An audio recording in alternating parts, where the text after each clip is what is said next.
Get ready for an exciting ride as we dive into our latest vlog, all about the AK-47. This iconic weapon has been the go-to choice for countless people around the world. Seriously, it's the most popular personal weapon ever, and it's not going anywhere. Look at any conflict zone, any revolution, any action movie from the last 60 years, and you'll see it. It's more than a weapon. It's a symbol. A symbol of revolution, of oppression, of freedom, and of sheer, brutal power. It's on flags, in anthems, and in the hands of millions. Mikhail Kalashnikov invented the AK-47, one of the most popular guns ever. He was a self-taught engineer and a decorated officer. The story kicks off on the muddy Eastern Front in 1941. Where tank commander Mikhail Kalashnikov gets wounded in the Battle of Bryansk. While recovering in a hospital, he overheard other soldiers complaining about the inferiority of the Soviet Red Army's rifles. The standard Soviet rifle was the bolt-action Mosin-Nagant, reliable but slow. They faced off against German troops wielding the first real assault rifle, the Sturmgewehr 44 or STG-44. This weapon used a shorter cartridge, letting soldiers fire full auto with less recoil. Kalashnikov, a self-taught inventor, aimed to build a simple, tough, automatic rifle for soldiers. The Soviet Union held a design competition after the war. Kalashnikov, now a sergeant, worked hard, blending the best ideas together. He took the intermediate cartridge concept from the Germans and combined it with a design philosophy that prioritized simplicity and reliability above all else. After several prototypes, the final design was accepted in 1947, leading to the iconic AK-47 going into production in 1949. So, what makes this so devastatingly effective? The American M16 uses a direct impingement system, pushing hot gas back into the action. It's a cleaner, lighter, and more accurate system, but it's a prima donna. It doesn't like dirt, sand, or poor maintenance. The AK's gas piston system, on the other hand, keeps all that nasty carbon and heat away from the delicate bolt and firing chamber. Second, loose tolerances. Precision machining creates tight seals, which is great for accuracy but bad for debris. The AK was built with generous spaces between its moving parts. Mud, sand, snow, and water can enter the action. But because there's so much room, these contaminants have a place to go and don't jam the mechanism. It's the difference between a Swiss watch and a sledgehammer. One is precise, the other just works. No matter what. Finally, it's simplicity. An AK-47 can be field stripped in under a minute with no tools, often just using the tip of a bullet. It has only about 8 main components. This meant it could be produced cheaply, repaired easily by conscripts with minimal training, and understood by anyone. The AK-47 was born at the perfect time, the dawn of the Cold War.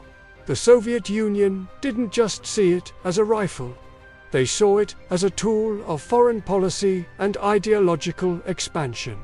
Instead of keeping it a secret, they did the opposite. They gave it away. Through massive military aid programs, the USSR supplied its Warsaw Pact allies and communist movements worldwide with millions of AK-47s. It was the ultimate symbol of proletarian solidarity, a weapon for the common man to fight imperialist powers.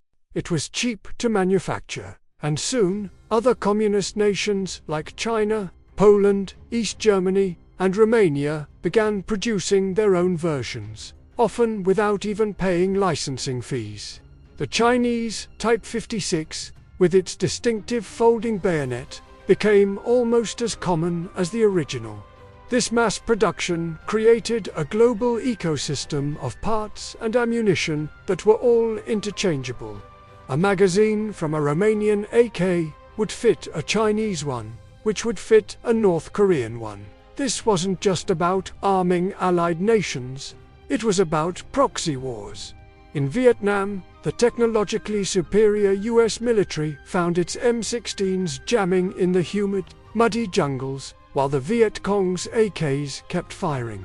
The image of the AK in the hands of the guerrilla fighter against a superpower was cemented in history. It became the great equalizer. But with this proliferation came a dark legacy.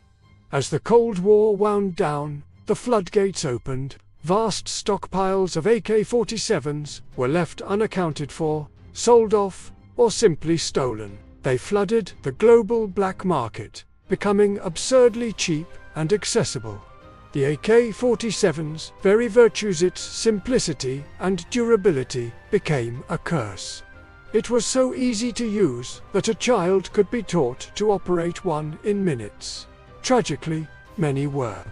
In conflicts across Africa, the Middle East, and Asia, the AK became the weapon of choice for warlords, terrorists, and child soldiers.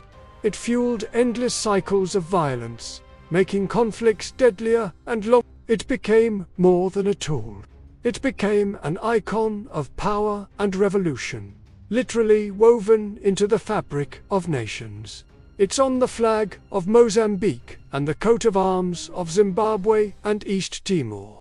But this symbolism is a double-edged sword, representing both liberation from colonialism and the brutal means often used to achieve it. The global impact is staggering. It's estimated that the AK-47 is responsible for more deaths than any other single weapon system in history. Its low cost means that in some parts of the world, an AK is cheaper than a cell phone or a bag of grain. The basic AK-47 design wasn't static. It evolved. The most significant update was the AKM, introduced in 1959. It was lighter, easier to produce with stamped metal, and featured a retroducer to make it more controllable on Loto. The AKM is actually the most produced variant in the world, and the evolution continues today. The AK platform has been adapted for the 21st century. You can now find AKs with Picatinny rails for optics and lights, telescopic stocks, and improved ergonomics. While it may no longer be the standard issue for frontline Russian troops, its DNA is clear in their new rifles beyond the battlefield. The AK-47 has carved out a unique and disturbing space in global culture. Its unmistakable silhouette is instantly recognizable, making it a powerful, if grim, visual shorthand. In the West, it's a staple of action movies and first-person shooter video games, often romanticized as the weapon of the rugged hero or the faceless enemy. In other contexts, it's a status symbol. Gold-plated AKs, yeah, they've been in the hands of some high-ranking Arab leaders too. This cultural appropriation is complex. It strips the weapon of its horrific reality for some, while reinforcing its image as an instrument of power for others. The AK-47 is more than metal and wood. It's an idea.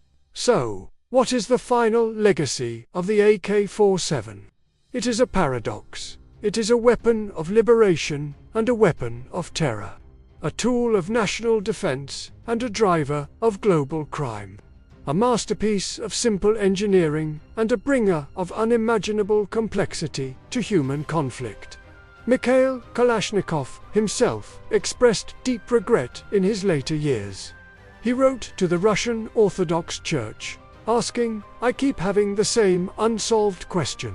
If my rifle took away people's lives, then can it be that I'm guilty for their deaths?" The question isn't easy. The AK-47 is an inanimate object, a tool.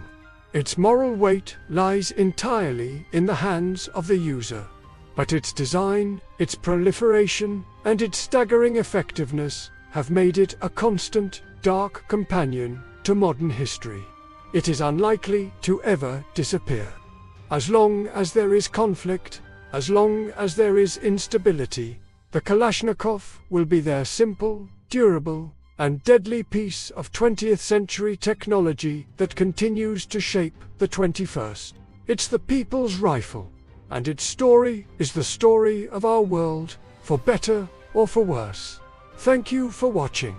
If you found this documentary interesting, please consider liking this video and subscribing for more deep dives into the objects that shaped our history. See you next time.